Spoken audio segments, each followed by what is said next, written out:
RunBuzz, episode 131. In this episode of the RunBuzz podcast, I talk about muscle cramps, how to prevent them during races and runs, what they are, and what some of the possible causes may be.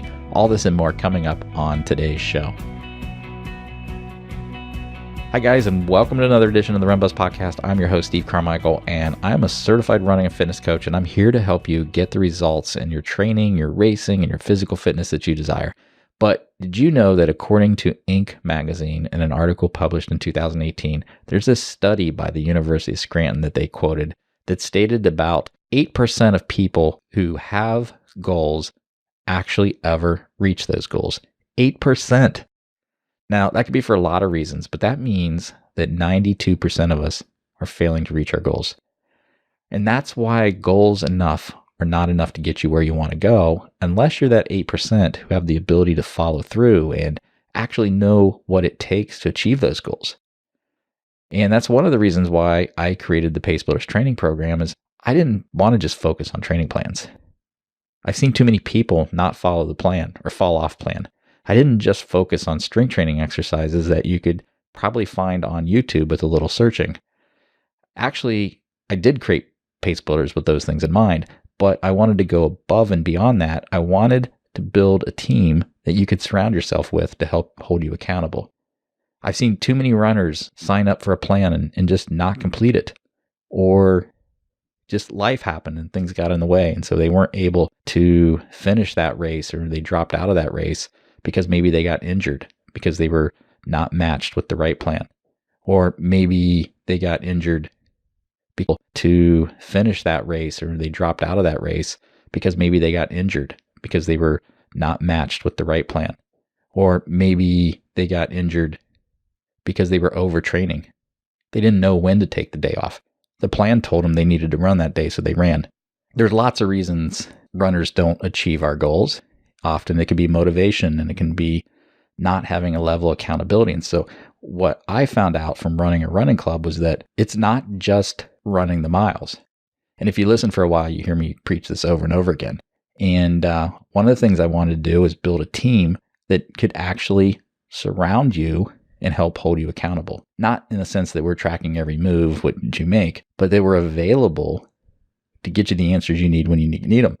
Whether that's working with your certified coach one-on-one, or maybe it's just joining our live monthly calls where you can ask any question you want. Our whole team comes on for these calls, and you get to ask your questions to the team. And inside Pace Builders, we obviously have resources that's going to greatly help you achieve your chance of hitting those goals by giving you the assets you need and the guidance. So if you're finishing this year at the level that you started the year at, and you didn't hit those training and race goals, you didn't hit the paces that you wanted, you didn't hit the distance you wanted, or you got injured and you need some help coming back, or you have some sort of nagging problem that you can't quite seem to shake, then please consider checking out the Pace Builders training program over at runbuzz.com. Seriously, we have a plan. I kid you not. It starts at $25 a month. And it has everything you need to train for any race distance from the 5K to the marathon, regardless of what your experience level is. And it includes strength training, it includes the training, it includes those things. But it also includes access to us, so you can ask those questions. And at just $25 a month, you can come on and speak with me and my coaching team, in addition to having all access to all the training plans and strength plans and guidance videos and all the tools. But you can come on and actually ask all your questions around running, nutrition, mindset, whatever it is. Now, I'm not going to be crazy enough to say that everyone who signs up is going to be 100% successful, because you still have to do the work. But we've taken all the hard parts out by giving you a plan, helping you match to the right plan. And that's if you're not working with a coach. We work with a coach. We're actually going to build a custom plan for you. We're going to tell you what strength exercises to do. And then we're going to give you a forum that you can come into and ask your questions of us live. And if you can't attend live, then we can see the video. You can submit your questions ahead of time, and we'll answer them on video and make sure you get the answers you need. So if you've been following the Facebook group and seen some of the recent posts we've had, whether that was from the recent race meetup we had here in Columbus, or you've seen people sharing some of their success in the RunBuzz Facebook group, then you can see some of the success that our Pace Builders athletes are getting. We've had new PRs. We've had people run race distances that 6 months ago they didn't think they could run. More importantly, those who use this as a platform to get in and engage with others, especially on those live Q&A calls. They get to know each other. They get to know each other like family. So much so that a couple people flew from other parts of the country, one all the way from Australia, just to meet up here in Columbus. Again, runbuzz.com, we have one-on-one plans, and we also have a $25 monthly plan. Again, check it out today, and we look forward to having you on the team soon. Okay, so we're going to talk about muscle cramps today. And I can tell you from personal experience, muscle cramps suck. So what's the deal with them? Why are we getting them? What causes them? How do we prevent them? Can we prevent them? Well, in this episode, I'm going to dig into some tips and share some background and maybe some ideas on how we can avoid them, at least to the best of our ability. And this topic actually came to me from a listener who signed up for our Runner's Toolkit over on the RunBuzz website. And on that homepage, there's a link to a 30-day email series where I share a daily running tip or a small topic, something that has something actionable that you can take away and apply to your own running. And part of that, I invite you in the very first email to send me your number one running problem or question that you would like for me to personally answer. And I do. I respond to every single one. It may take me a couple days sometimes when I get backed up, but I get back to everybody. And in this particular email, the person was stating that, she's getting these muscle cramps about 8 to 9 miles into her training runs, even though she felt she was hydrating well and she was taking electrolytes and she just wasn't sure why she was getting muscle cramps.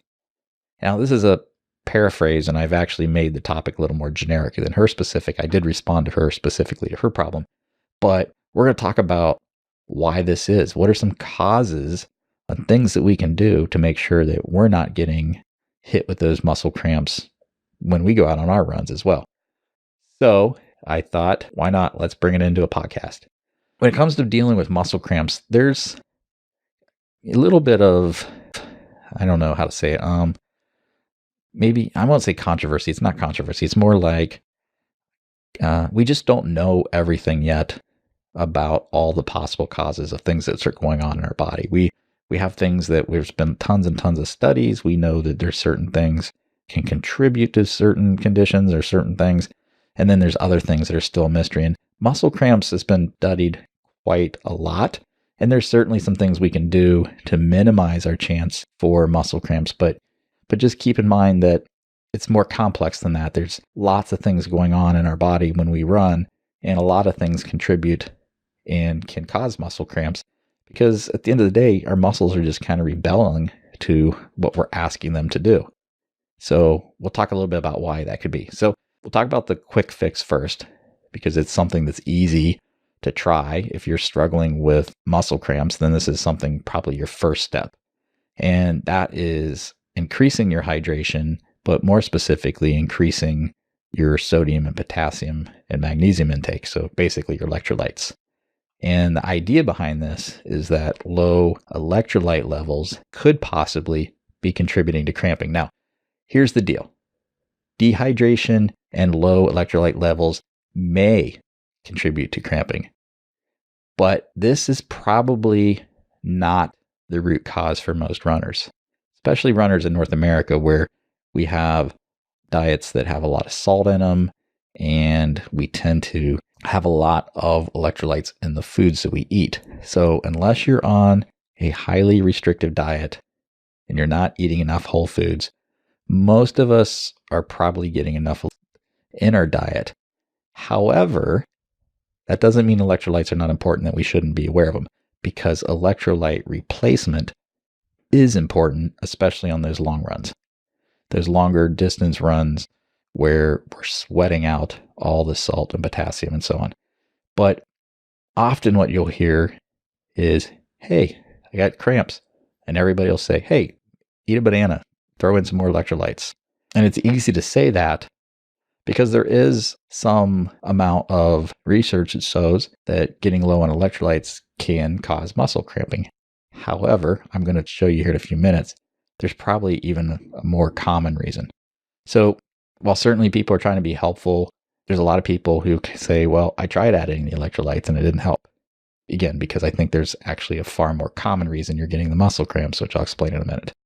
So, like I said, most of us have enough electrolytes when we line up on race day, through the diet we eat. And so for shorter races, electrolyte shortages are far less likely to be an issue unless the weather is warmer than normal and you've been sweating heavy in the day or so leading up to the race and you're just going into the race dehydrated. For 5K and 10K races, even up to a half marathon, if the weather's good, most likely there won't be enough electrolyte loss to cause any real issues unless you're a heavy sweater. And even then, that would be more at the half marathon distance and beyond.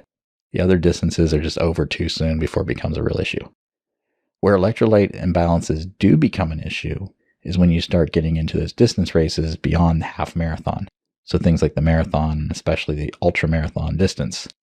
But even then, it's just part of a more complex scenario. So that gets us into our next or more likely cause of why runners are cramping up in races, and that is training deficiencies.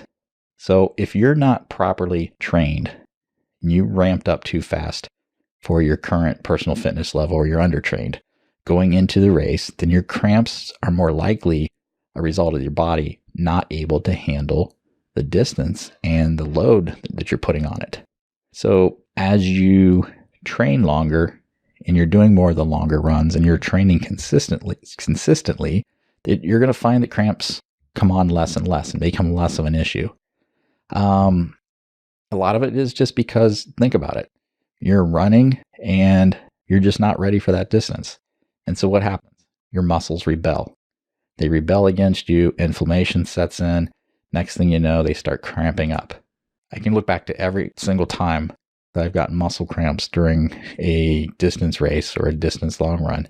It's because I wasn't trained properly or I wasn't training properly. I was ramping up too fast. Or usually what the case is not even training properly. It's more of I didn't get enough runs in. I was undertrained. I had missed a lot of runs throughout my training cycle. I just wasn't going into the race fully prepared. Other things that can happen is when we're running in races, often we see our form change. In other words, we tend to push our pace faster, which changes all the impact points in the muscles from the foot all the way up the kinetic chain, which is our legs and hips and so on. And our form isn't exactly the same it was during all those lower slow runs. So because of this, we're using a lot of more of the minor muscles, the muscles that we don't normally use, because now we're hitting at an angle with a slightly different impact. And our gait and our foot strike, etc., has changed slightly. And these muscle fibers fatigue faster as a result. So even the major muscles get hit at different angles when we have hills that we're not used to, or we're doing a downhill that we're not used to. And so a lot of this is why we start getting a lot of inflammation and stress on the muscles that lead to cramps. And cramps can be a natural reaction to this, as they're being pushed harder and harder than they're used to. And it's kind of that early sign that says, hey, you need to cut it out. You're about ready to get injured. And your muscles are just completely fatigued at that point and they're overwhelmed. This is also why it's important for runners to throw in some simulated race pace or near race pace runs as you get towards the latter third of your training. And the idea is to give your body some prep time to get used to it. Now, you don't want to run all your long runs using race pace. That'll just wear you down and cause different issues. But we do want to hit some of those muscles that we're going to be targeting on race day when we run at a faster pace. Plus, it gives you good practice to help you dial in race pace anyways. Often we're asked, well, how do I know what my race pace is if I've been training for my marathon or half marathon at a slower pace? It's a good question. You have to practice. So, having said all this, if you're not fully adapted to the race distance yet, or you're a new runner, then you're probably not going to be racing at race pace anyways. You want to race those first races if you're a new runner at your training pace.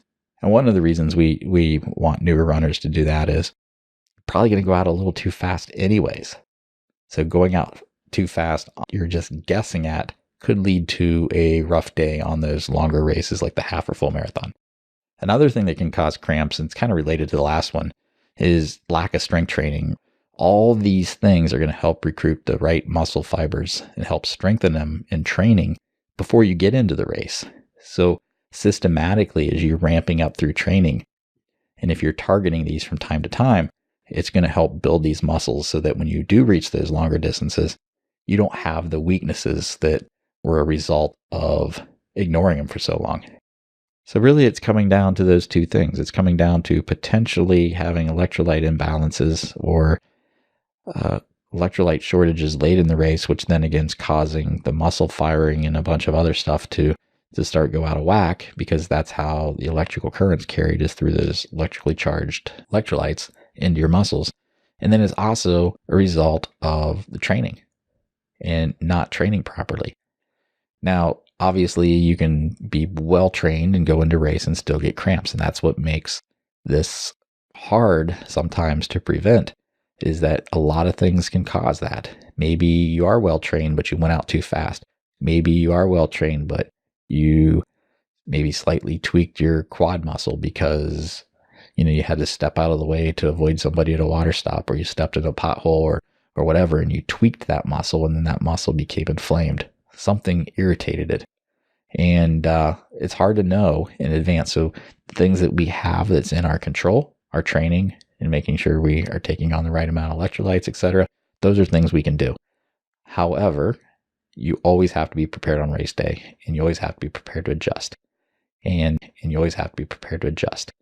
And good news is most cramps will go away shortly.